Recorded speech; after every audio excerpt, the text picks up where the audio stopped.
The Zarnathi Empire did not tolerate failure.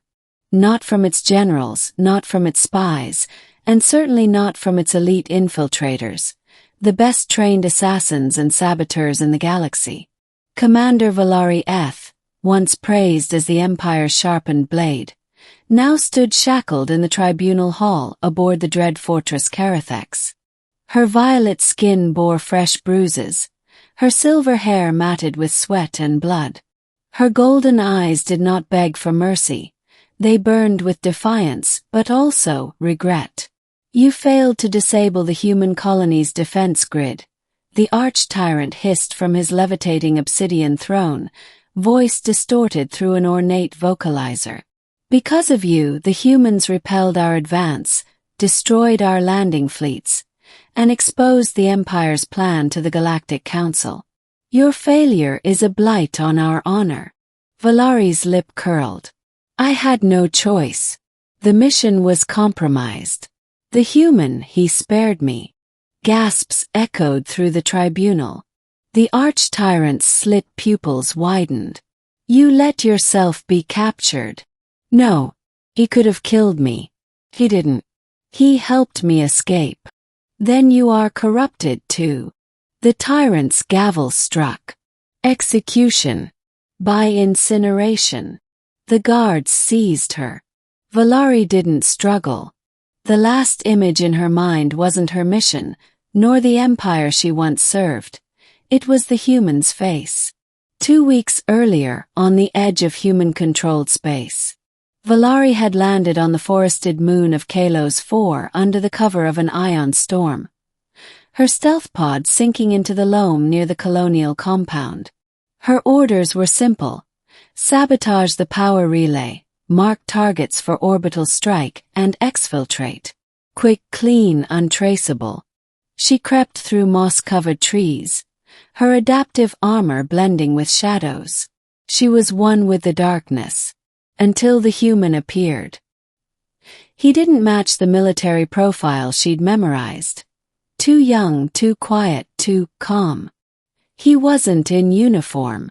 Instead, he knelt beside a wounded animal, a native glider beast, with a medical kit in hand. Valari paused, unseen. The moment stretched longer than it should have. She could have eliminated him, but she watched instead. A mistake. A misstep on whetstone. A sudden snap of a twig. He turned. For her. And instead of running, he raised his hands. I'm not armed, he said quietly. You're not from around here. She lunged. A clash. He was stronger than she expected. Faster, too. The fight was brutal but brief. He disarmed her. She nearly crushed his windpipe. But she hesitated. Why didn't you kill me? He rasped. She didn't know. But in that moment, something in her cracked. And when she passed out from her injuries, he caught her. Middle. Valari awoke in a human habitat dome. She was unshackled, lying on a cot with clean bandages over her ribs. Outside the dome's window, towering red-leaved trees swayed gently. She could smell antiseptic, soup, and something unfamiliar. Trust. He entered carrying a bowl. Name's Marcus Hale. You took quite a beating. She bolted upright, teeth bared. Why am I alive? Because you didn't kill me either. He stared. I'm an enemy of your people. I'm not a soldier. Just a xenobotanist. I don't do enemies. You should have turned me in. I thought about it, he admitted. But something told me you're not the monster they say you are. Valari had no answer. In the days that followed, she recovered. And with every moment, her certainties eroded. Marcus showed her the moon's ecosystem, the bioluminescent plants that pulsed with alien rhythms, the song of the glider beasts, the fungi that responded to emotion. She trained to see these things only as assets or threats. He saw life. What's the Empire really fighting for? He asked once. Order. Control. Power, she said automatically. Sounds exhausting. And then, more softly, "I didn't know you could laugh," he told her one night after she teased him about falling into a bog. She blinked. Neither did she. Then came the message, routed through a hidden channel in her gear. Mission compromised. Fallback protocol. Detonate primary relay. No survivors. Valari's breath caught. Detonation would destroy not just the base, but the forest and Marcus. She stared at the blinking confirmation icon on her transmitter. She disabled it. That same night, the Empire's scout drones swept low over the trees. They had traced her signal.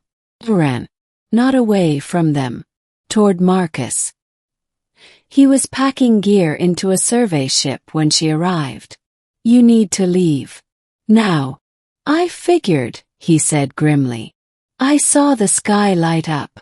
They're coming for you, aren't they? They'll kill you for harboring me. So what? You think I'd let you die alone?" Valari grabbed his hand. "You don't understand. If they find me with you, they'll erase this entire colony. The Empire doesn't forget." He looked at her, really looked. "Then we make them remember something else." Ending. The escape didn't go as planned. The Empire's cruiser intercepted their shuttle before they could reach the jump gate. Valari gave herself up to spare Marcus. She surrendered without a fight. He begged them to take him instead. They struck him down. Her last glimpse before being dragged away was of Marcus, unconscious, bloodied but breathing. She feared she'd never see him again. And now, in the tribunal hall, Valari stood on the execution platform, flames rising beneath the grated floor.